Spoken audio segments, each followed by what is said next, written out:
2026년 7월 19일 주일 저녁 가정예배 시작할게요. 엄마 기도해 주시도록 하겠습니다. 사랑의 하나님 감사합니다. 우리에게 새로운 집을 허락해 주시고 이곳까지 인도해 주셔서 감사합니다. 우리 집이 단지 쉬고 머무는 공간이 아니라 하나님을 예배하고 사랑을 나누면서 믿음이 자라나는 가정의 공간이 될 수 있는 예배를 드릴 수 있는 집이 되게 해주세요. 우리 가족이 이곳에서 기쁠 때나 어려울 때나 어느 때나 하나님을 먼저 찾게 해주시고 우리가 서로를 사랑하고 용서하고 섬기는 마음을 묻지 않게 해주세요. 앞으로 모든 계획과 걸음을 주님께 맡깁니다. 우리 가정을 지켜주세요. 날마다 말씀과 기도로 세워지는 우리 집이 되게 해주세요. 예수님의 이름으로 기도드립니다. 아멘. 우리는 주 하나님의 거룩한 성전이죠. 성전은 집이죠. 맞죠. 성전 안에는 집 안에는 누가 계시죠? 주인이시 하나님 아버지가 계시죠. 그 집의 머리가 예수 그리스도 아들 하나님이신 주 예수 그리스도고 우리는 그분의 지체, 위아 멤버죠. 멤버, 그분의 지체죠. 네. 그곳에 거룩한 주 하나님 아버지와 성령 하나님께서 거주하고 계시죠. 주 예수님께서 거주하고 계시고, 그렇죠. 우리 집도 항상 주인은 누구시다? 하나님이시다. 알겠죠? 그 관점으로 여기서 모든 말하는 것, 행동하는 것, 생각하는 것이 하나님께 기쁨이 될 수 있도록, 영광이 될 수 있도록 우리가 그분께 은혜를 구하고 그렇게 살아가기, 새로운 곳에서도 새로운 집에서도 감사하면서 기뻐하면서 살아가기, 엄마의 기도가 응답되기 아빠도 진심으로 아멘합니다. 네, 오늘 이제 그 중등부 주일 예배, 오전 예배 본문 말씀 어디였는지 같이 생각해보고 같이 말씀을 읽어볼게요. 네. 저희 오늘 마태복음 14장 22절부터 33절까지 읽습니다. 예수 그리스도의 발걸음에 대해서네요. 마태복음 14장. 네, 그럼 마태복음 14장에 나타나신 우리 주 예수 그리스도의 복음에 대해서 하나님 아버지의 왕국, 하늘나라, 천국, 하나님의 세계의 관점으로 복음 전파해 주세요. 네, 저부터 창규부터. 저는 오늘 말씀에서는 예수님 안에서 두려움 없이 온전히 믿고 따르자라는 생각을 들게 해주셨습니다. 오늘 말씀에서는 예수님께서 오병이어 사건을 보여주신 후 바다로 가서 바다 한가운데 있는 제자들을 보고 이렇게 말하셨습니다. 두려워하지 말라. 그것을 들은 12제자 중 베드로가 예수님께 주님이시거든 물 위로 죽게 건너오라고 명령하소서라고 말했습니다. 그것을 들은 예수님께서 명령을 하셔서 베드로가 예수님께 가려고 물 위를 걸어갔으나 거센 바람과 파도에 그만 두려워 물에 몸이 점점 잠기졌지만 하지만 다행히 예수님께서 구해주셨다는 것을 볼 수 있었습니다. 저는 여기서 두 가지를 느낄 수 있었는데, 첫 번째로는 베드로처럼 아무리 두려운 상황에서도 예수님을 믿고 한 발짝 내미는 사람이 되고 싶다는 것을 느꼈고, 두 번째로는 그 한 발짝으로만 끝나는 것이 아니라 거센 바람이 불어와도 끝까지 예수님을 믿고 가는 사람이 되고 싶다고 느꼈습니다. 여기서 하나님의 나라는 텐트, 시험을 주신다라는 것을 볼 수 있었습니다. 몇 절이요? 네. 몇 절? 여기가 28절부터 30절까지라고 저는 생각을 했었습니다. 텐트.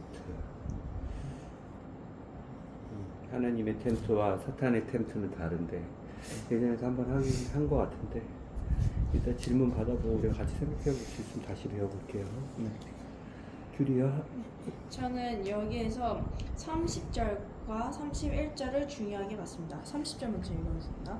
바람이 사나운 것을 보고 두려워하다가 가라앉기 시작하므로 소리질러 이르되 주여 나를 구원하소서 하니 즉시 예수님께서 손을 내미사 그를 붙잡으시며 그에게 이르시되 오 너의 믿음이 적는 자야 내가 어찌하여 의심하였느냐 하시니라.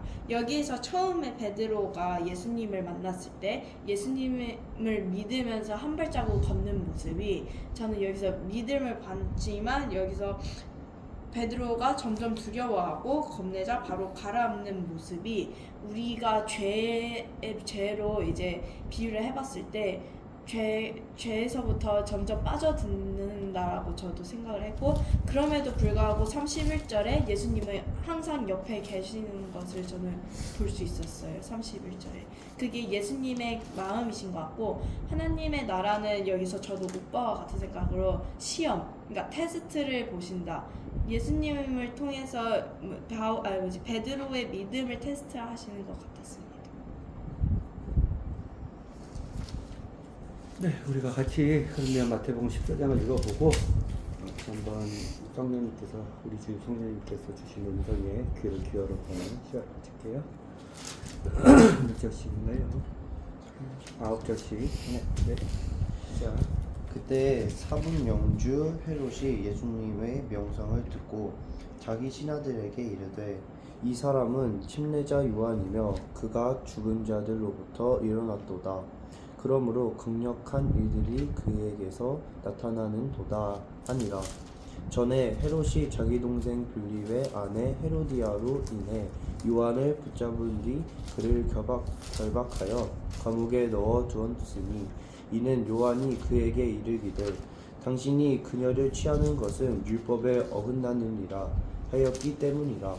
헤롯이 그를 죽이려 하되 무리가 그를 대언자로 여김으로 그들을 두려워하더라.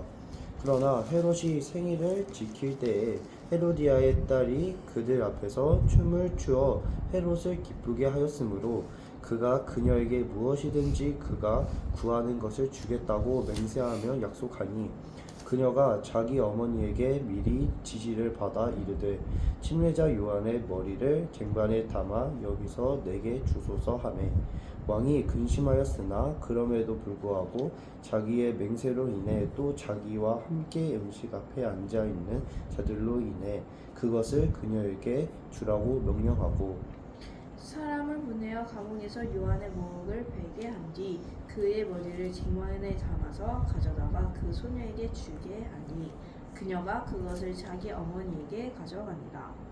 요한의 제자들이 와서 그 몸을 가져다가 장사하고 가서 예수님께 고하니라. 예수님께서 그것을 들으시고 거기서 배를 타고 따로 외딴 곳으로 떠나시니 사람들이 그것을 듣고 도시에서 나와 걸어서 그분을 따라오매 예수님께서 나오셔서 큰 무리를 보시고 그들을 불쌍히 여기는 마음을 가지사 그들 가운데 있는 병든 자들을 고쳐 주시니라. 저녁이 되매 그분의 제자들이 그분께서 와서 이르되 이곳은 외딴 곳이요 때도 이제 지났으니 무리를 보내사 그들이 마을들로 들어가 스스로 양식을 사게 하소서 하였으나 예수님께서 제자들에게 이르시되 그들이 떠날 필요가 없다. 너희가 그들에게 주어 먹게 하라 하시니 제자들이 그분께 이르되 여기 우리에게는 빵 5개와 물고기 2마리만 있나이다 하매 그분께서 이르시되 그것들을 이리 내게 가져오라 하시니 그분께서 무리에게 명령하사 잔디에 앉게 하시고 빵 5개와 물고기 2마리를 집으신 뒤 하늘을 우러러보시며 축복하시고 빵들을 떼어 자기 제자들에게 주시매 제자들이 무리에게 주니 그들이 다 먹고 배불렀으며 남아있는 조각들을 저들이 12바구니에 가득 거두었는데 먹은 자들은 여자들과 아이들 외에 5,000명쯤의 남자들이더라. 즉시 예수님께서 자기 제자들을 강권하사 자기가 무리들을 보내는 동안 배를 타고 자기보다 앞서 건너편으로 가게 하시고 무리들을 보내신 뒤에 기도하러 따로 산에 올라가셨다가 저녁이 되매 거기 홀로 계시더라. 그러나 이제 배는 바다 한가운데 있었고 바람이 반대로 불므로 파도로 인해 요동하더라. 밤 사경에 예수님께서 바다 위로 걸어 그들에게 가시니 그분께서 바다 위로 걸어 오시는 것을 제자들이 보고 불안해하여 이르기를 그것은 영이다 하며 두려워서 소리 질렀으나 즉시 예수님께서 그들에게 말씀하여 이르시되 안심하라 나니 두려워하지 말라 하시니라. 베드로가 그분께 응답하여 이르되 주여 만일 주님이시거든 무리로 주께 오라고 내게 명하소서 하니 그분께서 오라 하고 말씀하시매 베드로가 배에서 내려와 예수님께 가려고 물 위로 걸어갔으나 바람이 사나운 것을 보고 두려워하다가 가라앉기 시작함으로 소리질러 이르되 주여 나를 구원하소서 하니 즉시 예수님께서 손을 내미사 그를 붙잡으시며 그에게 이르시되 오 너 믿음이 적은 자야 내가 어찌하여 의심하였느냐 하시니라. 그들이 배에 들어갈 때에 바람이 그치니 그때에 배에 있던 자들이 와서 그분께 경배하며 이르되 진실로 주께서는 하나님의 아들이시니이다 하더라. 그들이 건너가서 게네사렛 땅으로 들어가매 그곳 사람들이 그분을 알아보고 그 주변에 온 지역에 사람을 보내어 병든 모든 자들을 그분께 데리고 와서 병든 자들이 다만 그분의 옷단에라도 손을 대게 하실 것을 그분께 간청하던 손을 댄 자들은 다 완전히 온전하게 되니라. 질문. 일단 제일 첫 번째로는 아까 전에 사탄의 시험과 예수 그리스도의 시험의 차이점에 대해서 좀 더 알고 싶고, 그리고 이건 좀 바로 대답해 주실 것 같은데 그 22절에 왜 예수님께서는 제자들을 강권해서 먼저 바다를 보냈는지가 살짝 궁금하거든요. 이유가 간단한데 제가 그 답을 못 찾아가지고. 왜요? 왜라고 생각해? 답을 먼저 한번 스스로 내려보세요. 일단 제가 생각한 거는 이 뒤에 이 베드로의 믿음을 한번 보기 위해서라고 생각을 좀 해봤는데, 아빠의 생각은 그 앞에 사건 때문에 그랬던 것 같아. 그 앞에 사건이 무리들한테 환호성을 받죠. 예수님하고 그 제자들이. 네. 뭐로? 오병이어 사건으로 인해서. 맞아요. 뭐로? 하늘에서 모세가 내렸던 만나를 예수님께서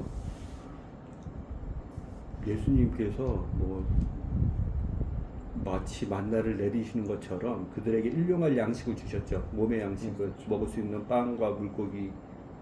네. 그렇죠. 빵과 물고기로 양식을 주셨죠.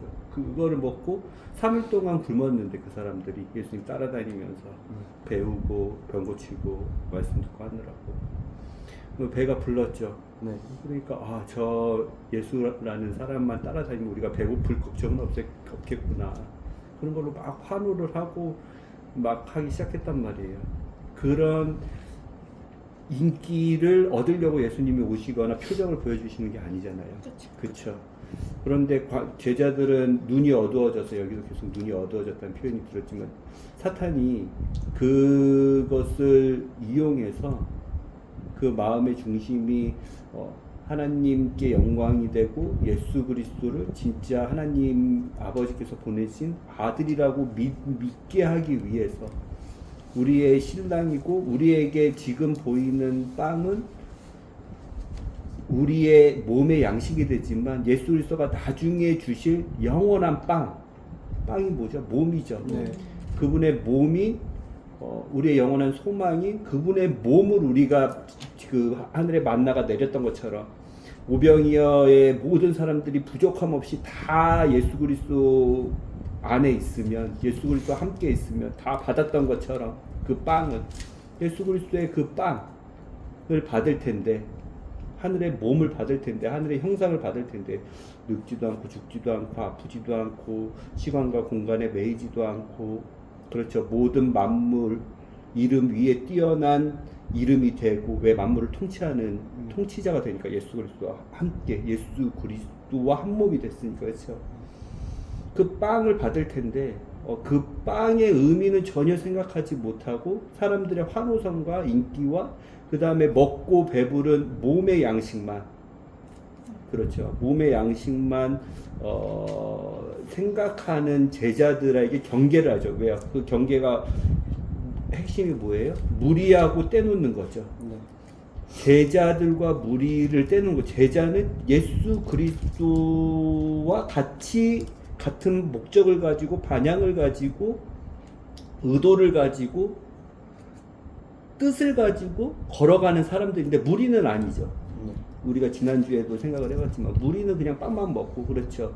내가 받을 수 있는 말씀이거나 나한테 합당한 말씀이면 그게 이틀이든 3일이든 4일이든 배가 곱든 내가 내 병이나 내 상황이나 내 문제를 고침받을 수 있으면 예수 그리스도를 따라가지만 예수 그리스도가 말씀하신 것 중에 내 생각과 내가 원하는 거와 다르면 무리들은 그냥 가버리죠. 지난주 우리가 봤잖아요. 그렇죠? 맞아요. 제자들은 끝까지 네. 따라가서 하늘 나라에 대해서 선상에서 설교하실 때 이제 나중에 일이지만 배 위에서 설교하실 때 하늘나라는 무리들은 관심이 없단 말이에요. 주인공이 아니기 때문에. 그렇죠. 우리가 지난주에도 살펴봤죠. 그래서 떠나간단 말이에요. 더 이상 궁금해하지도 않고 묻지도 않고 그 반향에 대해서 연구도 하지 않고 그 반향에 대해서 걸어가지도 않는단 말이에요. 무리는 그래요. 근데 제자는 스승이 하는 말씀의 모든 것이 진리이므로 스승이 걸어가는 발걸음의 모든 것이 진리이므로 쫓아가고 궁금해하고 한 번 더 묻고 비유를 묻고 그러는 거죠. 본인의 궁금증이나 본인이 원함으로 가는 게 아니라 스승이 가르쳐 주는 것을 가는 사람들인 거죠. 제자는. 네. 그래서 그 무리들하고 분리하기 위해서 강권해서 분리를 시키는 거란 말이에요. 알겠죠? 위험해질 수 있으니까 마치 무리처럼 눈이 어두워져서 육신에 보이는 빵만 의지해서 인기, 환호 그런 거에 의지해서 사탄이 틈탈까봐 이해됐죠? 네. 제자의 길에서 벗어날까봐 이해됐죠? 그리고 아까 템트 아브라함을 템트하신 하나님 예수님인데 구약에서 아브라함을 템트하셔서 그 아들 이삭을 바치라 그러셨죠. 네, 맞아요. 네. 그때 템트예요. 테스트가 아니라. 그 템트나 테스트의 단어 원문, 원본에 있는 히브리어의 원문 혹은 영어는 헬라어로 기록된데 헬라의 원문이 중요한 게 아니라 그 템트를 누가 했는지에 대한 주어가 중요한 거예요. 하나님이 템트를 하셨는지 사탄이 템트 하셨는지. 왜 주어가 중요하냐면 주어는 그 동사 템트라는 그리고 명사 템테이션이라는 것을 행동하거나 그 명사를 실행할 때 주어가 누구인지에 따라서 그것을 하는 행동의 의도가 달라지기 때문이에요. 이해됐죠? 그게 테스트든 템트든 언어학자는 이게 테스트고 템트고 뭐 히브리어로 뭐고 헬라어로 뭐고 이것보다 주어가 먼저 중요한 거예요. 이때 주어는 예수님이고 예수님이 왜 이 시기에 제자들한테 믿음의 시험을 하시려고 하는지 그리고 이게 믿음의 시험인지 진짜 예수님이 시험 문제를 낸 건지 그러면 에 대해서도 우리가 생각해 볼 필요가 있어요. 아브라함 경우는 확실히 아브라함의 노년에 하나님께서 아브라함을 연단을 통해서 시련을 통해서 시험을 통해서 아브라함을 온전히 완전히 오늘 마태복음 14장 마지막 절에 답이 있는데 온전히 완전히 거룩하게 하나님을 닮게 스승을 닮게 예수 그리스도를 닮게끔 하기 위해서 불에 빼고 넣고 용광로에 빼고 넣고 하는 그런 믿음의 시련, 믿음의 템트, 믿음의 테스트를 한 거지만 사탄의 템트는 의도는 딱 하나예요. 사탄이 주어로 템트를 할 때에는 그냥 걸려서 넘어지게 하기 위해서 하는 거예요. 그래서 유혹이 되는 거예요. 그래서 그게 시험이 되는 거예요. 그래서 그게 사람들에게는 불행이 되는 거예요. 왜? 사탄의 템트는 너무너무 강력하기 때문에 지금 현재 몸을 육신을 입고 있는 사람들에게 사탄의 템트는 너무너무 실제적이기 때문에 왜? 각각의 맞춤형으로 템트를 하거든요. 사탄이 잘 알아서 그 각각의 사람들이 넘어질 것을 잘 알아서 그 목적은 하나예요. 하나님과 멀어지게 하는 거. 하나님을 오해하게 하는 거. 진리를 왜곡하게 하는 것. 죄악을 편만이 뿌리는 것. 목적은 하나예요. 하나님의 텐트는 그 목적이 아니죠. 아까 뭐라 그랬죠? 성장이죠. 그렇죠. 그리고 상급을 주시는 거죠.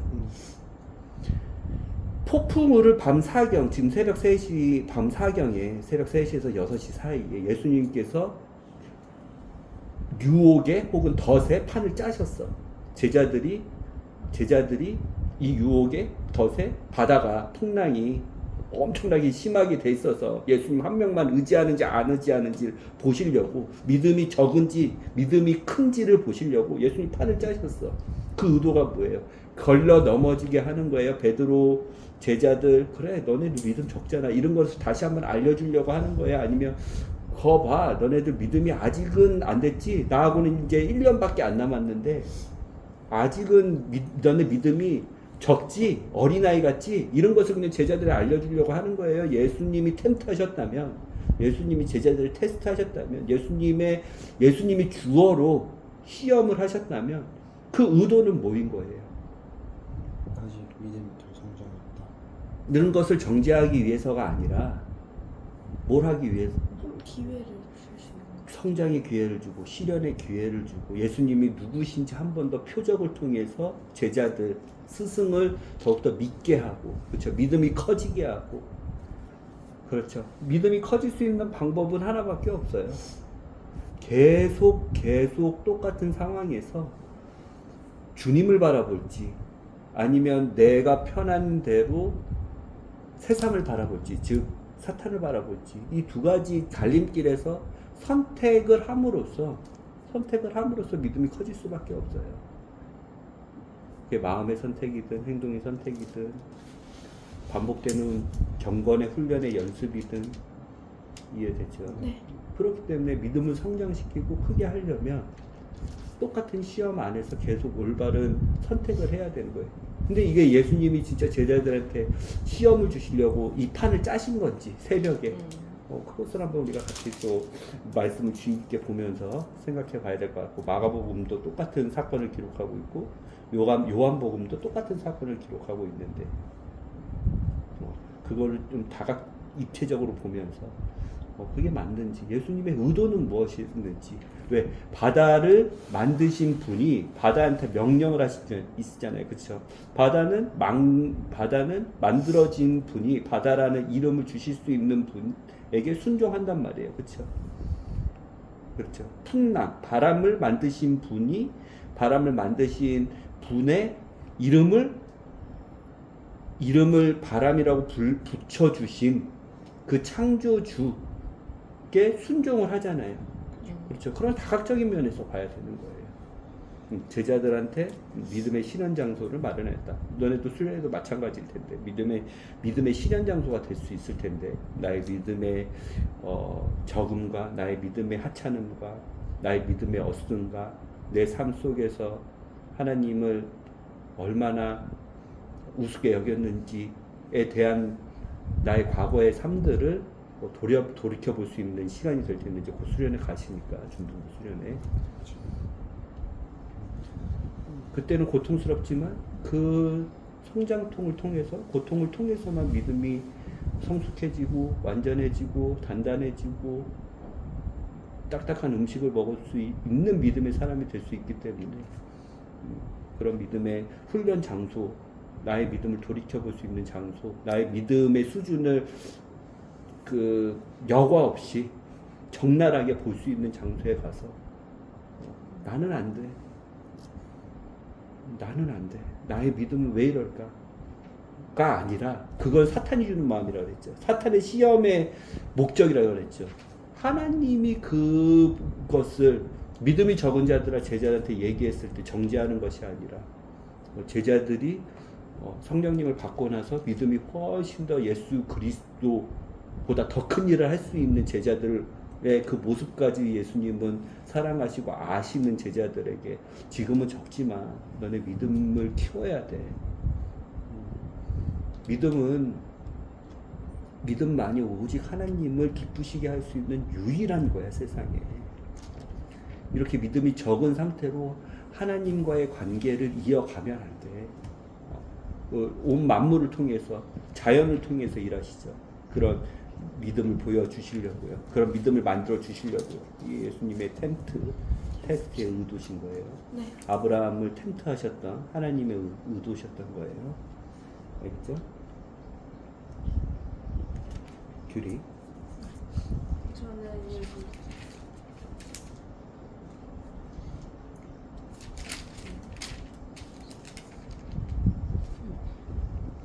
여기 23절을 보시면은 이제 22절에 방금 전에 무리들을 보내신 뒤에 기도를 하신다고 하시거든요.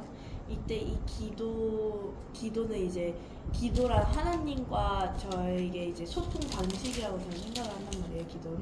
근데 여기서 예수님은 하나님과 도대체 뭘 소통을 했는지가 궁금해요. 기도.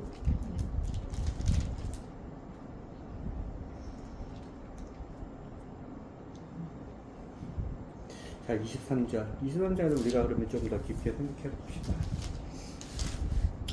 무리들을 보내신 뒤에, 그렇죠, 분리를 했죠. 네. 지금은 오병이어는 항상 아까 얘기했지만 베드로와 안드레와 빌립의 홈타운, 동네인 베드로와 안드레와 빌립이 태어난 곳인, 즉 고향인, 너무 베드로와 안드레와 빌립은 어렸을 때부터 너무 어렸을 때 잘 자라고 잘 알았던 그 곳인 벳세다, 즉 갈릴리 바다에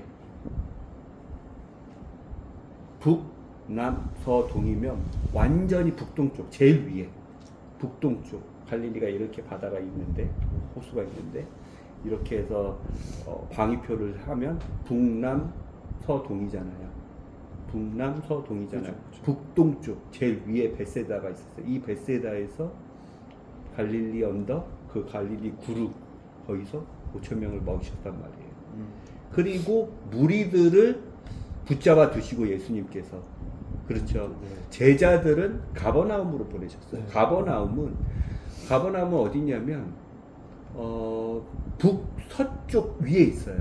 서쪽이요. 가버나움 위에 있고, 제일 위에 가버나움, 그 다음에 중간이 게네사렛이 있어요. 북쪽에 서쪽으로, 갈릴리 서쪽으로, 갈릴리 동쪽으로는 위에 벳세다가 있고, 이해가 되죠? 갈릴리 서쪽으로는 북쪽에 가버나움이 있고 게네사렛이 있고 마가단이 있고, 이해가 되죠? 지금 북서쪽으로 보냈단 말이에요. 배를 보내고 예수님은 무리들을 붙잡아 놓고 있죠. 그렇죠. 제자들하고 분리를 시켰죠. 그렇죠. 그리고 기도하러 벳세다 더 위로 올라가셨고, 무리들은 제자들 못 따라갔고, 예수님이 벳세다에서 지금 오병이어의 그 예수님의 표적을 봤던, 즉 하늘의 몸의 그림자였죠. 그거는 예수님이 한 명씩 한 명씩 그분의 지체들에게는 다 하늘의 빵인 만나, 모세가 만나를 하늘에서 떨어뜨렸던 것처럼 하나님 아버지가 떨어뜨려서 매일 40년 동안 이스라엘 민족에게 매일같이 공급하셨지만, 매일같이 보여주셨지만, 예수 그리스도의 몸을 니네가 받을 빵이 하늘로부터 이렇게 떨어질 거고, 한 명 한 명 먹는 사람들은 일용한 양식이 될 거야. 그분과 하나가 될 거야. 줄이지 않을 거야. 목마르지 않을 거야. 그렇죠. 예수님이 무리들을 붙잡고 제자들을 건너가게 하면서 무리들을 무리들을 이제 다 저기 보냈죠. 벳세다에서 뿔뿔이 흩어 보냈죠. 5,000명, 남자만 5,000명, 아이들, 여자까지 하면 2만 명 무리들을. 그 예수님은 더 높은 산으로 올라가셨죠. 그렇죠. 시간은 지나가지고 그 북동쪽에서 북서쪽으로 가고 있는데, 제자들이 그때 새벽이 되니까 파도하고 바람이 미친 듯이 불어서, 걔네가 어렸을 때부터 갈릴리 호수, 게네사렛 호수, 그렇죠. 그 저기 디베라 호수, 세 가지 이름이 똑같은데, 똑같은 호수를 갈릴리 바다라고도 부르고 디베라 호수라고도 부르고, 그러니까 티베리우스 호수라고도 부르고 게네사렛 호수라고도 부르는데, 성경은 너무 잘하는 거기에 걔네가 죽음의 위협까지 느낄 정도로 바람과 파도와 풍랑과 이 웨이브가 어마어마하게 자기가 감당 못할 정도로 베드로하고 요한은 이때가 20살에서 한 30살 이치 됐었을 텐데 30년 만에 처음 보는 그렇게 거기서 자라고 그 바다를 잘 알았던 호수를 잘 알았던 애들이 예수님은 높은 산에서 그 광경을 보고 그렇죠.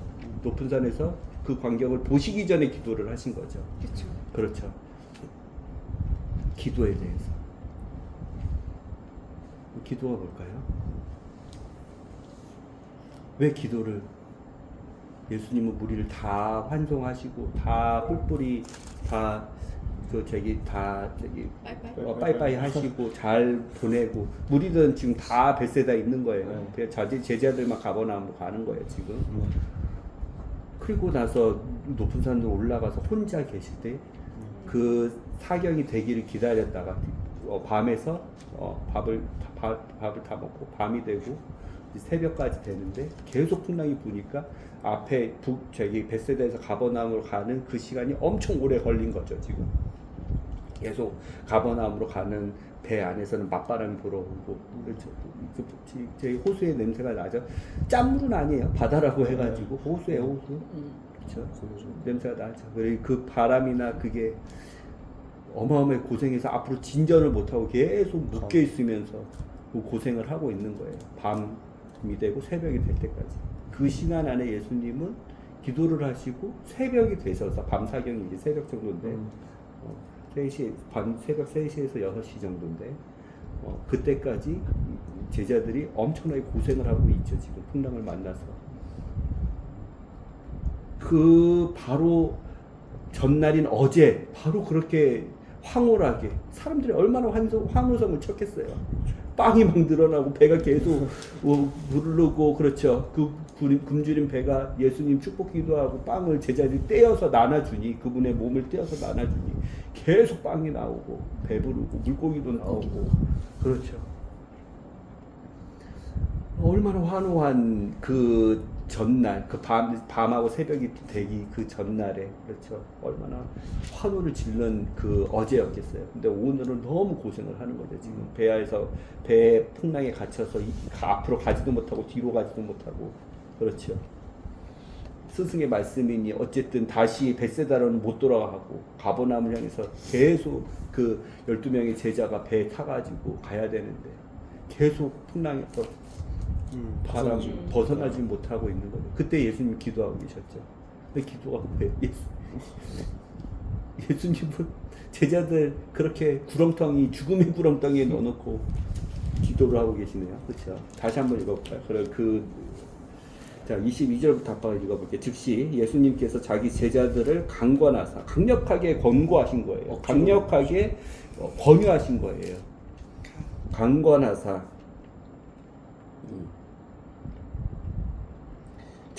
자기가 무리들을 보내는 동안 배를 타고 자기보다 앞서 건너편, 그렇죠? 지금 벳세다였고 건너편은 가버나움이니까 건너편으로 가게 하시고 무리들을 보내신다. 환송을 하신 뒤 빠이빠이를 하신 뒤 무리들은 못 따라갔어요.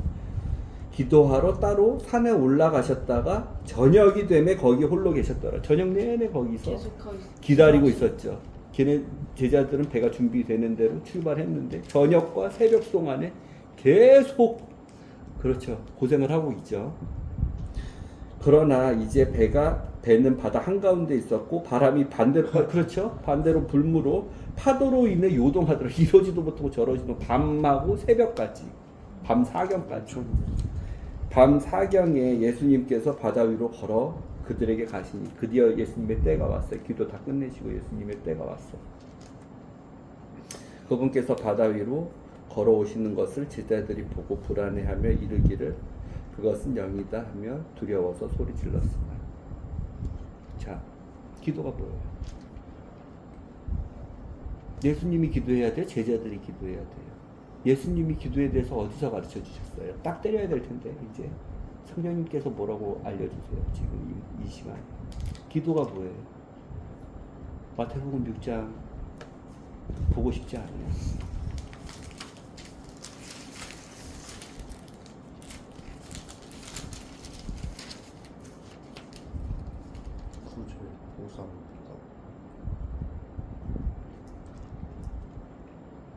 하나님께서 기뻐하시는 일.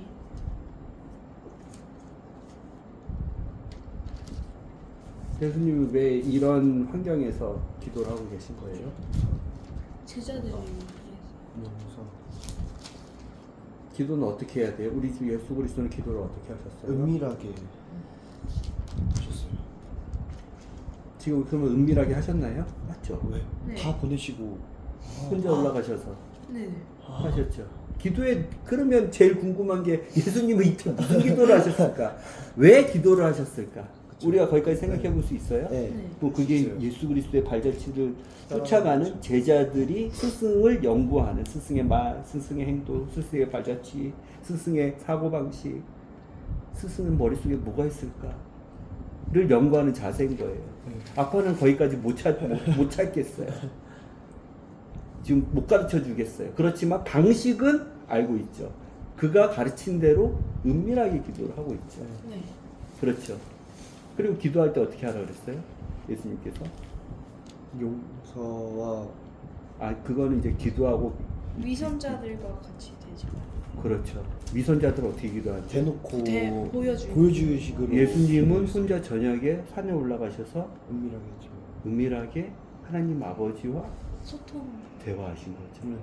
방식은 우리가 어렵지 않죠. 네. 그쵸. 그리고 그 방식에 마태복음 6장에 보면 한 가지 더 특징적인 방식이 있을 텐데 그게 뭐예요? 우리 주 예수 그리스도의 기도는 뭐예요?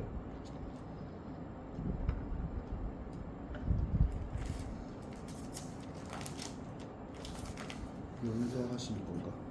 중언부언하지 말라. 말을 여러 번 반복하지 마라. 말라.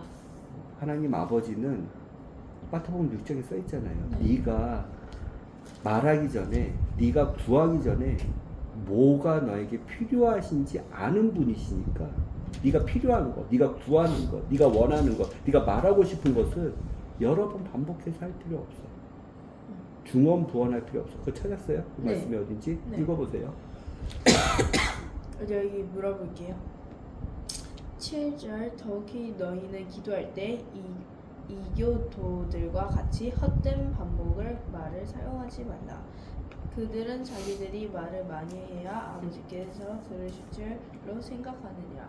그러므로 너희는 그들과 같이 되지 말라. 너희 아버지께서는 너희가 그분께 구하기 전에 너희에게 필요한 것들을 아시느니라. 예수님이 이렇게 기도하셨을 거예요. 저녁 내내 왜 하나님 아버지 저에게 저렇게 믿음이 적은 저렇게 실력이 없는 저렇게 청둥 벌거숭이 같은 제자들을 주셨나요? 하나님 아버지 왜 저는 저런 제자들 밖에 못 얻었을까요? 조금 더 믿음이 큰 성경 하나님 아버지가 더 잘하는 조금 더 하나님 아버지의 날마다의 기쁨이 되는 그런 제자들이 저의 사역이 좀 필요하잖아요. 하나님 아버지 좀 괜찮은 제자들을 저에게 좀 예수님이 이렇게 기도하셨을까요? 똑같은 말을 지금 계속 반복한 거예요. 예수님의 기도는 저녁 내내 기도는 그렇게 기도하시지 않았겠죠. 그렇죠. 방식은 알겠죠. 은밀하게 하셨고 이미 하나님 아버지가 정하신 그 제자들에 대해서 예수님은 기도하셨을 텐데 그것을 불평하거나 원망하거나 예수님의 생각을 얘기하거나 그런 방식으로 대화하지 않으셨겠죠. 네. 오히려 어떻게 하셨겠어요? 기도에 대해서 또 한 가지 우리 주가 가르쳐 주신 기도를 살펴볼 수 있는 성경 구절.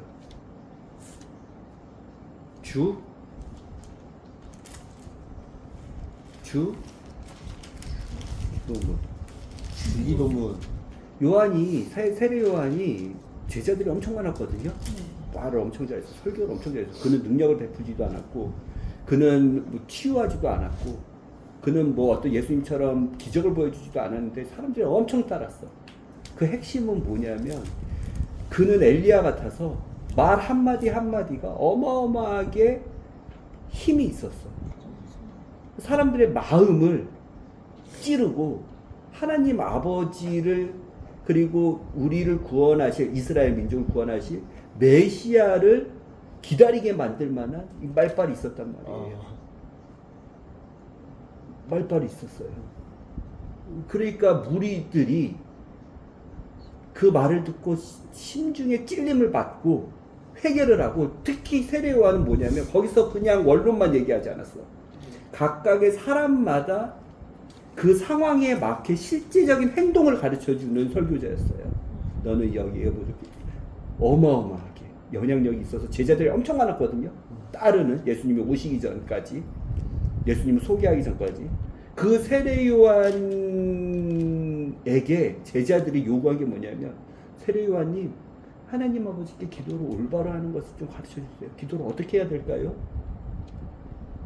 를 물어봤어. 세례 요한 제자들이 세례 요한한테, 이렇게 능력 있는 사람은 하나님 아버지와 어떻게 소통을 하고, 하나님 아버지와 어떤 내용으로 대화를 하고, 하나님 아버지에게는 어떻게 반향을 듣고 음성을 듣고 그렇게 하길래 이렇게 실제적으로, 이렇게 마음에 찔리게, 이렇게 하나님 아버지를 쉽게 얘기해 줄 수 있는가에 대해서 궁금해서 그 기도를 하는 방법을 물어봤어.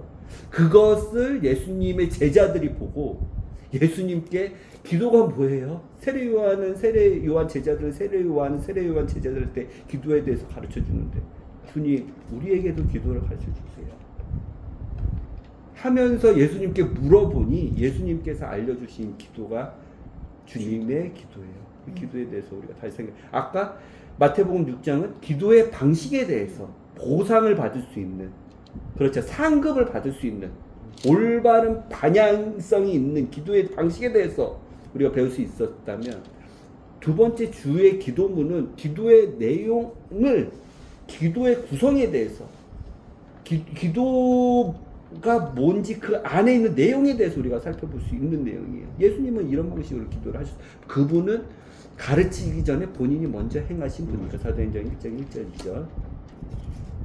그 기도를 하실 거예요. 제자들한테 기도를 하셨겠죠.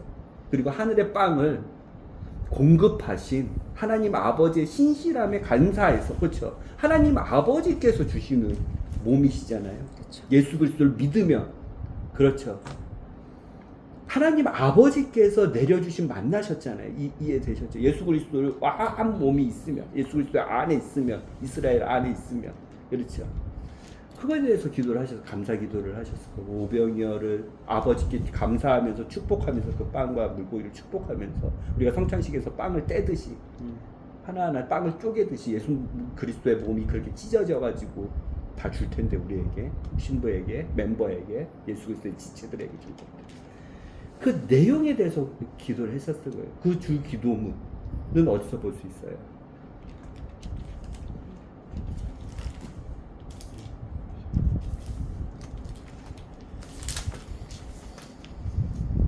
오병이어 사건의 그 전에 당장 무슨 사건이 일어났다 그랬죠? 두 가지 중요한 사건이 일어났다 그랬죠. 세례 요한이 목 잘려서 죽고, 그렇죠. 그리고 예수님은 그것을 듣는 동시에 제자들을 뿔뿔이 흩어지게 해서 파송해서 병 고치는 은사도 주고 귀신 쫓는 은사도 주고, 그렇죠, 전도 여행을 가까이 보내고, 그게 다 끝나고 나서 모아가지고 베세다에서 모아가지고 오병이어 사건이 일어난다 그랬죠. 그러면 세례 요한이 참수되기 전 사건이겠죠. 아까 세례 요한한테 기도를 배운 것을 본 예수님의 제자들이, 예수님 우리도 기도 좀 가르쳐 주세요 하니까, 그렇죠. 어디겠어요?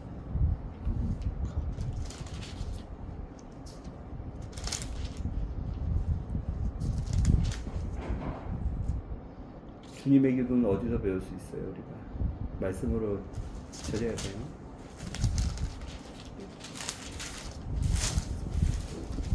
재밌게도 찾을 필요 없어요. 성경을 좀 많이 또 묵상하고 읽어보면, 아까 얘기했던 복에 대해서 우리가 오해를 많이 하니까, 하나님께서 예수님으로 내려오셔가지고 사람들에게 제일 처음으로 올바로 가르쳐 주신 게 복에 대해서. 복이 있는 자는, 무슨 복이 있는 자는 블레시드, 즉 은혜를 수동으로 받은 자는 어떤 사람이다. 시편 1편 1편은 같이 복이 있는 자는 블레시드, 시편 1편. 그 다음에 마태복음 5장 복이 있는 자는, 그러면서 예수님께서 율법에 대해서 오해하시는 것도 다시 가르쳐 주시고, 그렇죠, 살인에 대해서, 간음에 대해서 십계명 위주로 다시 가르쳐 주시고, 진짜 사람들이 잘 못하는 거, 용서, 기도, 은밀히 잘 못하는 거, 구제, 남을 도와주고 섬기고 물질로 구제한다든지 시간으로 구제하는 거, 구제, 금식, 그리고 제일 중요한 사랑. 이 5가지 똑같은 공통점이 있었죠. 은밀히 해라. 네. 상이 있다. 똑같은 공통. 이거 다 가르쳐 주셨죠. 그거 가르쳐 주셨을 때 제일 마지막에 가르쳐 주셨어요. 기도에 대해서. 그럼 어디예요? 산상설교죠. 찾아보세요.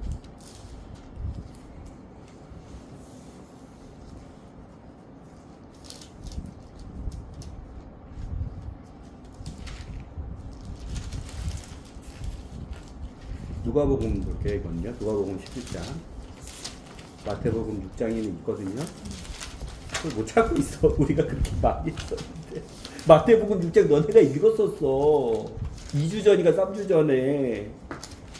성령님께서 계속 도와주셔야 돼. 그래서 이건 우리가 얘기하고 우리가 계속 뭐 암기해가지고 딱 꺼내고 그런 게 아니에요. 알겠죠?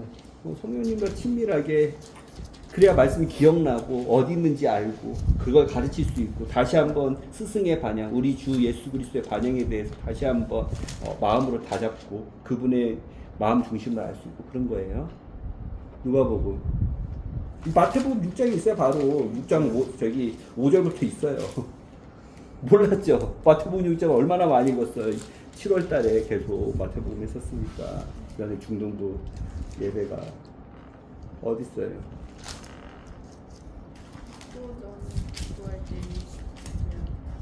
마태복음 12장 1절부터 있어요. 누가복음 얘기하는 누가복음 12장 1절부터 있어요. 마태복음 6장은 6장 5절부터 있고요. 누가복음 12장 1절 교리가 똑 부러지게 꼼꼼히 읽어주세요.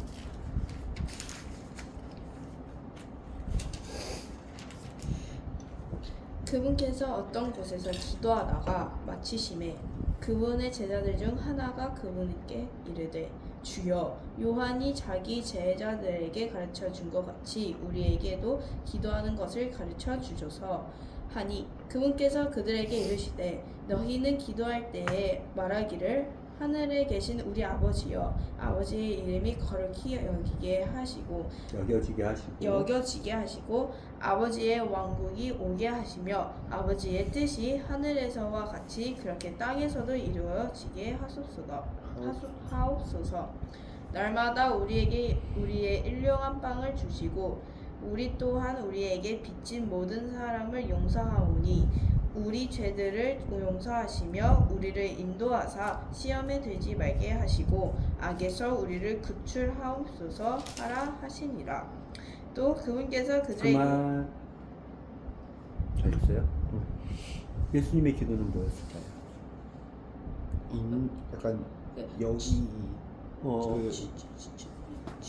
그 밤에 긴 시간 동안 제자들은 그렇게 고생시켜 놓고 예수님이 만약에 그 시험판을 짜셨다면 네. 제자들은 그렇게 고생시켜 놓는 시험판을 짜시고 있고 이게 제자들은 지금 죽음의 위협과 죽음의 고통과 무서움과 두려움과 그렇게 앞으로도 가지 못하고 뒤로도 가지 못하는 인생의 상황 그게 제자들의 상황이 아니에요. 너네 상황이야. 근데 주님은 밤에 올라가서 그 밤 높은 곳에 올라가셨다니까 당연히 벳세다 그 높은 곳에서 가버나움으로 가는 그 배가 보이겠죠. 방랑의 풍랑이나 소리나 번개나 그렇죠.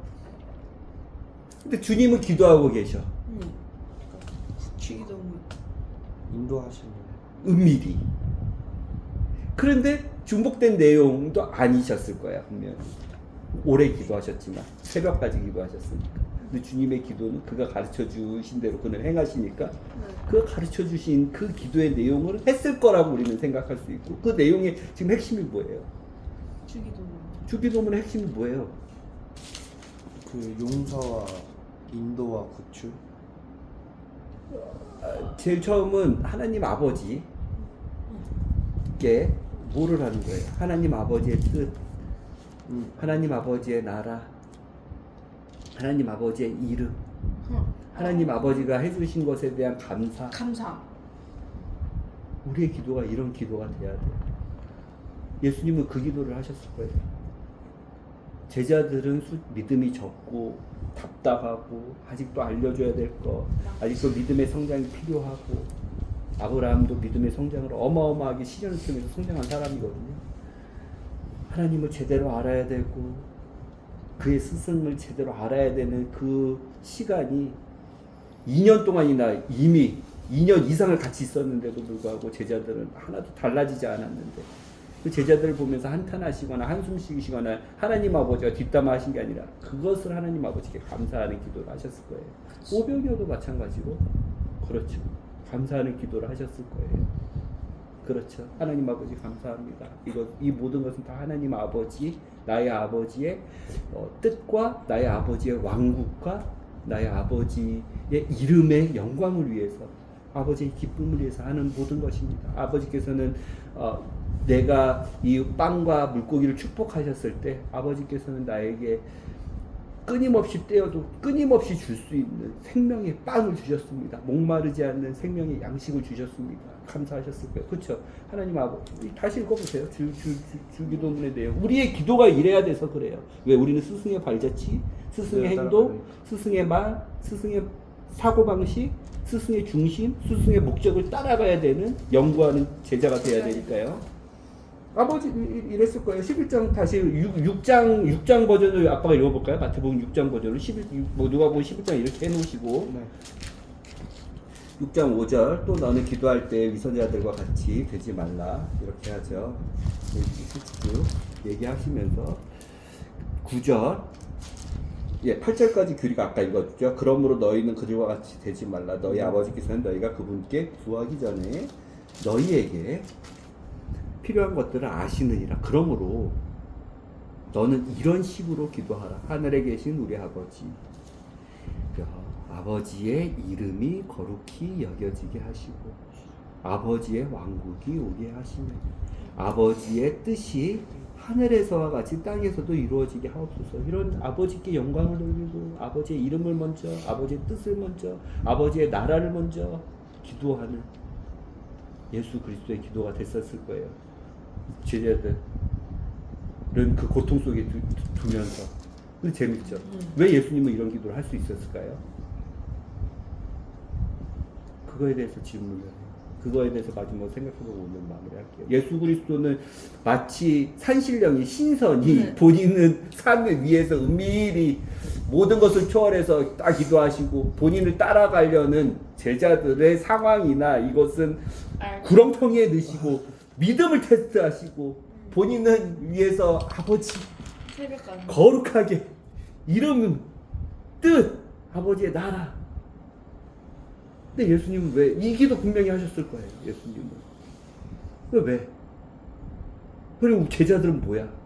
어떻게 생각해요?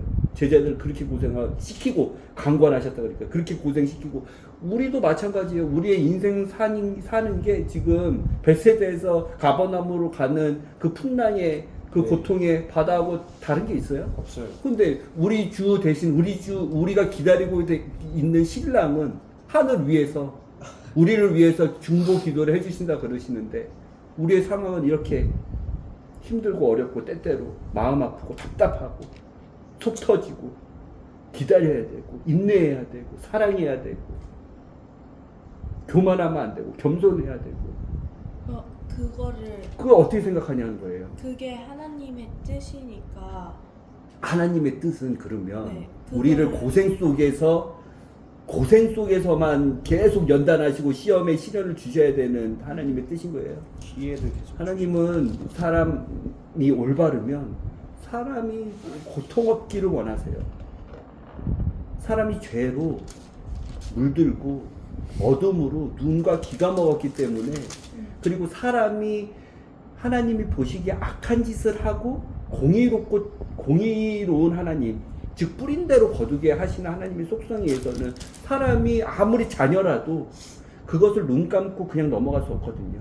그거에 맞게 지적해줘야 되고 그 행동을 잘못하지 않게 벌을 줘야 되고 다시 올바른 행동을 알려줘야 되고 올바른 행동을 인도해야 되는 아버지이기 때문에 고난과 고통이 있는 거지. 사람이 그냥 야 너는 성장해야 돼, 무조건 성장할 때는 고통이 따라, 이걸 바로 성장통이라 그래. 너는 내가 사랑하는 아들이고 딸이니까 너는 고통을 통해서 성장해라, 이러시는 분이 아니에요. 하나님 아버지께서는 사람의 죄 때문에. 이해됐죠? 예수 그리스도는 뭐냐고, 산 위에서 혼자 은밀하게 저녁부터 밤까지 이렇게 하나님 아버지와 멋지게 교제하시고 그 밑에 예수 그리스도 따르는 제자, 무리도 아니야, 제자야. 제자들은 그렇게 고생 구렁텅이에 보내주시고 본인은 이런 기도하고 계시고 어떻게 생각하냐고. 이게 우리 상황과 똑같아서 그래 지금. 근데 그 기도하신 것도 그 제자들 때문에 기도를 하시는 게 아닐까 그런 거. 저도 아까 주기도문에 그 인도라는 단어가 있었거든요. 자, 아까 우리 하나님 아버지의 이름까지는 봤었죠. 그 밑에를 봅시다. 그러면 나의 양식이에요, 우리의 양식이에요? 우리의 양식. 우리요. 예수님께서 양식이라 우리의 양식이라고 하는 것은 예수님만 먹는, 예수님만 혼자 받는 빵이에요? 아니면 제자들도 함께 받아야 되는 양식이고 먹어야 되는 양식이고 누려야 되는 양식이고 받아야 되는 양식이에요. 그 양식을 받으려면 결정적인 키가 뭐예요? 믿음이죠. 예수 그리스도 이름을 믿는 자만, 즉 예수 그리스도 이름을 믿어서 그분의 제자의 길로 가는 자만, 예수 그리스도 이름을 믿어서 신랑을 기다리는 신부, 신랑이 모든 것을 해결했어, 나의 모든 죄, 짐, 빚을 다 해결했어 라는 믿음을 믿는 사람만이 그 양식, 예수 나의 양식이 아니죠. 네. 우리의 일용할 양식이죠. 만나가 하루에 일용할 양식이었고 오병이어가 딱 하루에만 배부를 수 있는 양식이었지만, 그렇죠, 예수 그리스도가 제자들에게 분명히 제자들을 위해서 그 기도를 하셨을 거예요. 제자들을 위해서 그렇게 중보를 하셨을 거예요. 지금 예수 그리스도가 산에서 기도하고 우리는 밤사경에서 이 땅 밑에 바다, 이 우리가 컨트롤할 수 없는 우리보다 더 위대한 존재들, 바람, 파도, 천둥, 땅, 내 맘대로 되지 않는 곳에서 내가 이러지도 못하고 저러지도 못할 때 하나님 아버지 옆에 계신 예수 그리스도는 기도를 하고 계신다니까요. 대제사장으로서 우리를 위해서 뭔 기도를 하고 있어요? 이 기도를 하고 계신다니까요. 그렇죠. 네. 하나님 아버지에 대한 나라 뜻, 그리고 하나님 아버지의 이름은 아직 우리가 생각해보지 못했지만 그 기도도 우리를 위해서 하시고 우리의 일용한 양식을 위해서도 기도를 하시는데, 예수 그리스도가 우리의 일용한 양식을 위해서, 제자들의 일용한 양식을 위해서 하시는 기도의 본질이 뭐예요?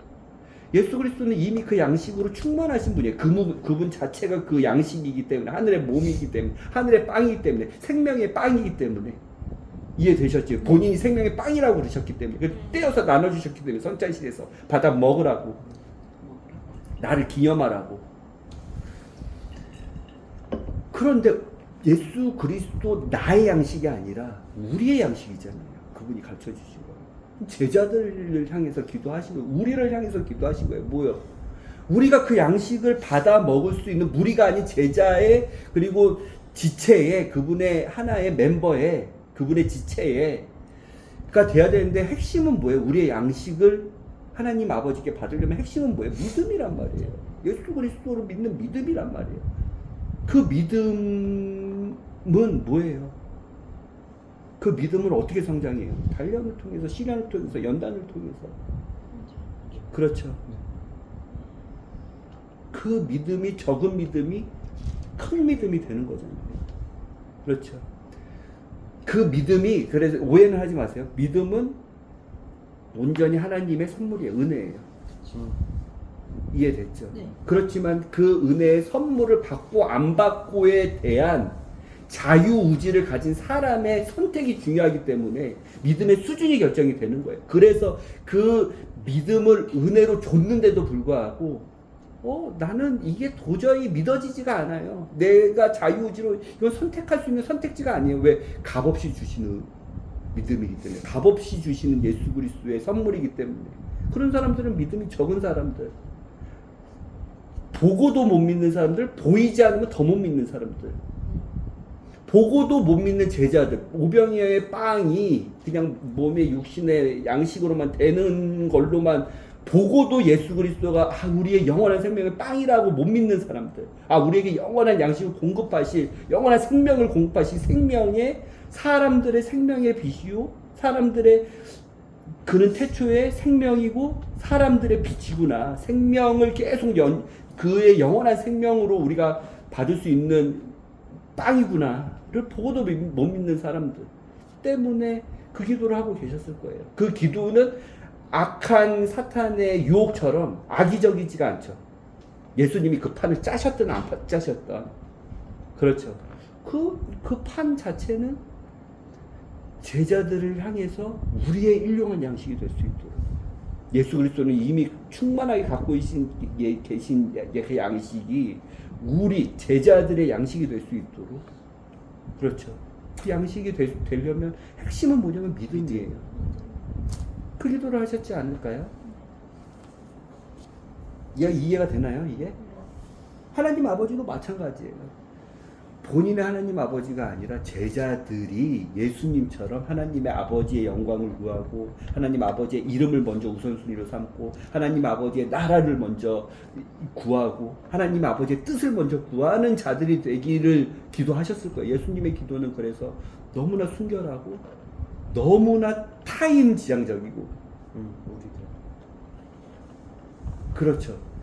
그게 주어이기 때문에 그 판을 짜시고 그게 시련의 판이든 인생의 풍랑의 판이든 답답한 판이든 짜시고 그 판을 해결하실 수 있는 예수님이기 때문에 이 밑에 있는 상황은 별로 중요한 상황이 아닌 거예요. 그 스승을 믿는 믿음의 제자들이 가는 그 상황은 예수님이 주어이기 때문에 언제나 그렇죠. 그 주어이신 예수님께서 해결하실 수 있기 때문에 그 밑에 있는 판은 예수님 정도의 기도와 예수님 정도의 믿음과 예수님 정도의 그 수준의 제자들이 올라탔다면 중요한 게 아닌 거예요. 예수님 알겠죠? 밤사경에 그 벳세다에서부터 가버나움까지 가는 그 상황, 지금 우리의 상황이 믿음의 눈으로 보면 우리가 믿음이 적으면 문제가 심각하게 베드로처럼 그 다음에 제자들처럼 두려워서 떨고 깜깜하고 제 스승도 못 알아보겠지만 믿음의 눈을 넘어서 500여의 사건부터 이 믿음의 시련이 시작됐는데 왜 무리하고 떼어내셔야 되니까 그 눈으로 스승과 떨어졌을 때 스승은 우리를 위해서 기도를 하실 분이야. 그리고 스승은 이 상황에 대해서 오셔서 해결하시고 주관하시는 만물의 주야, 창조주야. 이름을 다 각각에 부여할 수 있는 진짜 만드신 분이고 그것을 다 그 이름을 부여받은 사람들은 그 스승의 명령을 순종할 수밖에 없어. 만군의 주야, 만왕의 왕이야, 만군의 주야. 그게 자연이든 알겠어요? 네. 무척추 동물이든 척추 동물이든 알겠어요? 네. 그게 조류든 어류든 포유류든 양서류든 이해됐어요? 그 상황이 밑에 있는 상황이 중요한 게 아니에요. 그 스승이 우리를 위해서 기도를 밤에 내용의 기도를 하시는 게 중요해요.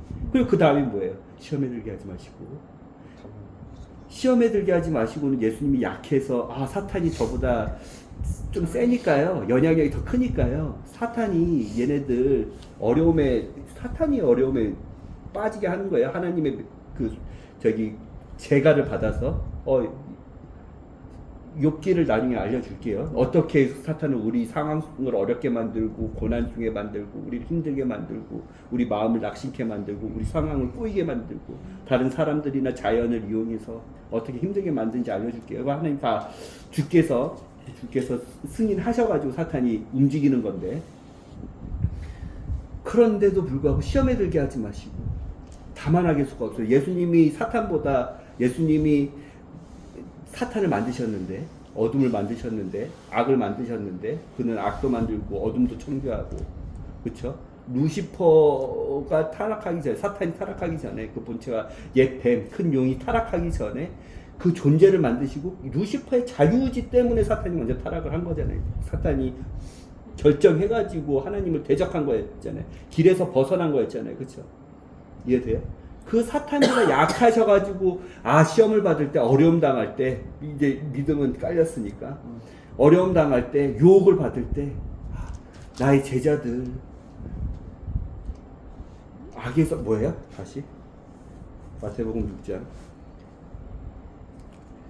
우리를 인도하사 시험에 들게 하지 마시고 우리에게 일용할 양식을 주시고 우리를 인도하사 시험에 들게 하지 예수님은 시험을 당하지 않으세요. 사탄하고 근데 우리가 됐어. 왜?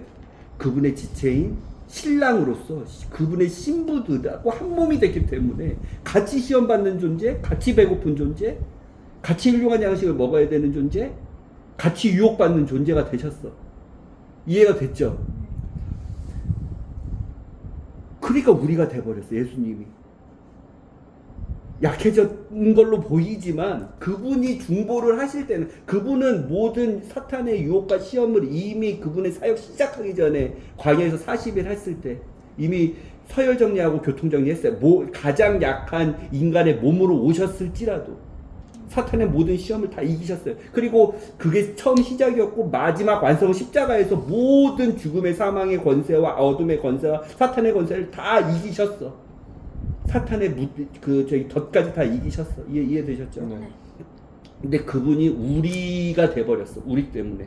사랑하는 신부의 약함 때문에, 사랑하는 신부의 빛 때문에 빚쟁이가 돼버렸어 그분이. 근데 그분이 약해가지고 우리에게 시험 들게 하지 마시고 우리를 악에서 구해달라고 그렇게 기도하고 계신 거예요. 신부를 떠내쓰고 신랑이 혼자 산에서 저 3층 하늘에서 기도하고 계실 때 아니요. 그분은 이제 약해서 그런 게 아니에요. 그 과정이 분명히 있을 텐데, 믿음의 실현, 유혹, 자유의지. 왜 사랑을 선택하냐? 사랑이 아닌 것을 선택하냐? 하나님을 사랑하는 것을 선택하냐? 사랑이 아닌 것을 선택하냐에 따라서 모든 것이 다 달라지잖아요. 그게 믿음의 상급이든. 이해가 되죠? 우리가 죄를 짓고 안 짓고 하나님과 동행하고 안 하고가 모든 게 달라지잖아요. 그 시험을 받을 수밖에 없는데 1번 아니면 2번을 선택할 수 있는 시험밖에 없는데, 밤에 예수님이 사랑하는 신부, 사랑하는 제자들을 위해 기도할지라도 그분이 약해서 그런 게 아니라 그 신부들이 그 길을 가는데 하나님 아버지가 원하시는 그 방향으로 제발 선택할 수 있도록, 그 자유의지가 하나님 아버지 예수 그리스도를 향할 수 있도록. 자유의지는 예수님이 로봇한테 코딩값 입력해서 너 이런 자유로 선택해가 아니라 걔네 사람 자체가 선택해야 되는 거지. 아브라함, 베드로, 제자들이 선택해야 되기, 우리가 각각 선택해야 되기 때문에. 이해됐죠? 네. 예수님이 우리를 위해서 기도해 주시는 거예요. 우리도 이런 기도를 하는 거예요. 내가 죄에 빠지지 않고 내가 유혹에 빠지지 않는 게 아니라 예수 그리스도에 지체된 우리가, 교회가 예수 그리스도 한 몸 된 우리를 위해서 기도하고 우리의 양식을 위해서 기도해야 되는 거예요. 서로 지체들이, 서로 세포들이 예수 그리스도를 본받아 기도하는 거잖아요. 방향은 확실해, 방향성은 확실해. 은밀하게 기도해. 반드시 보상이 있어. 똑같은 말 반복하지만 방향성은 확실해. 내용까지 보자면 예수님이 이런 기도를 제자들을 향해서 기도를 하셨을 거예요. 그렇죠? 마지막으로 하나님의 왕국과 권능과 영광이 영원토록 하나님 아버지 것입니다. 이렇게 기도하셨을 거예요. 그리고 나서 제자들한테 가셨죠. 상황 해결하셨죠. 똑같이 걔네들은 게네사렛 가버나움 가는 백길에서 고난당하고 우리는 우리 인생길 가는 데서 고난당하지만 예수님은 사랑하는 신부들, 규리, 현규, 아빠, 엄마를 위해서 이렇게 기도하시고 이렇게 기도를 가르쳐주시고, 너네도 이렇게 너네들만을 기도하지 말고 우리를 위해서 기도하고, 우리를 위해서 기도하기 전에 꼭 기억해야 되는 건 하나님 아버지, 기도를 받으시는 분, 기도를 듣고 계신 분, 기도를 이루어 주실 분의 뜻을 구하고 나라를 구하고 영광을 구하고 이름을 구하는 기도를 하고 감사 기도를 하고 아버지께 영광을 돌리는 것. 사랑은 꼭 영광을 받을 사람에게 표현하는 그게 사랑인데, 사랑이 나중에 속순다. 하나님 아버지를 사랑하는 고백으로 마무리하는 그런 기도를 너희끼리도 꼭 해라. 나도 이렇게 기도하고 있다. 그 상황에서 제자를 향해서 이렇게 기도하셨고, 우리도 서로의 양식과 서로의 연약함과 시험과 유혹이 있을 때, 그리고 또 이렇게 우리가 서로를 위해서 기도해야 되는, 이게 기도예요. 그리고 나서 예수님께서는 오랜 시간 하나님 아버지의 음성을 듣기 위해서 가만히 듣는 기도를 하셨을 거예요. 중언부언하지 말랬으니까. 똑같은. 중언부언하지 말랬으니까. 구하는 게, 지금 상황이 필요한 게 뭔지 알고 계셨으니까 성령님의 음성을 듣기 위해서 그분과 교제하면서 계속 기쁨으로 감사하면서 물어보면서 음성을 기다리면서 하나님 아버지와 진한 교제를 하고 계실 거예요. 그 밥에서, 그 위에서. 우리도 이렇게 기도하는 거예요. 우리의 기도는 간단해질 수 있어요. 그래서 목적과 방향과 하는 의미와 그걸 했을 때에 하나님께서는 어떻게 해주시는지만 알고, 그리고 나서 새벽에 주어가 예수님이 주어 되시면 그게 상황이 어떠한 될지 해결하시는 예수님, 그 상황을 반전시키시는 예수님, 믿음의 크기를 키우기 위해서 하나님께 영광 돌리는 예수님의 지체들이 되기 위해서 그 상황들을 다시 가르쳐 주신 예수님으로 우리에게 오시겠어요. 우리의 인생 상황하고 똑같아요. 우리도 답답한 상황이 있을 수 있어요. 그렇지만 우리의 기도를 통해서 예수님과 연결되어 있고 예수님과 하나 되어 있는 이번 한 주도 살 수 있는 거예요. 이해됐죠? 네. 기도할게요. 우리의 기도가 새로워지게 하여 주세요. 예수님의 기도를 본받아 하나님 아버지의 뜻과 하나님 아버지의 이름과 하나님 아버지의 나라와 하나님 아버지의 영광을 구할 수 있는 우리의 기도가 되게 하여 주세요. 나를 뛰어넘어 나의 연약함과 나의 유혹과 나의 시험과 나의 아픔과 나의 답답함을 뛰어넘어 우리를 위해 기도할 수 있는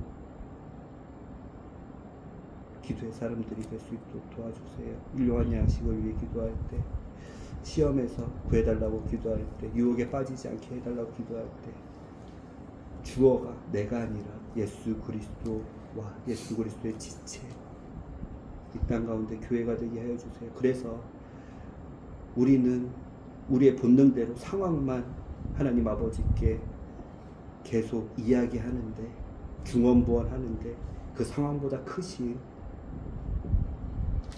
하나님 아버지와 예수 그리스도의 기도가 보이는 이번 일주일 삶을 살 수 있도록 인도해 주세요. 그래서 우리의 기도의 마지막은 하나님 아버지의 나라와 하나님 아버지의 영광과 하나님 아버지의 권능 파워가 영원 무궁토록 우리와 함께 계실 것입니다 하는 사랑의 고백, 사랑의 세레나데로 마무리될 수 있도록 주님, 우리의 믿음 없음을, 믿음 적음을, 믿음 약함을 불쌍히 여겨주세요. 예수님의 이름으로 기도드렸습니다. 아멘.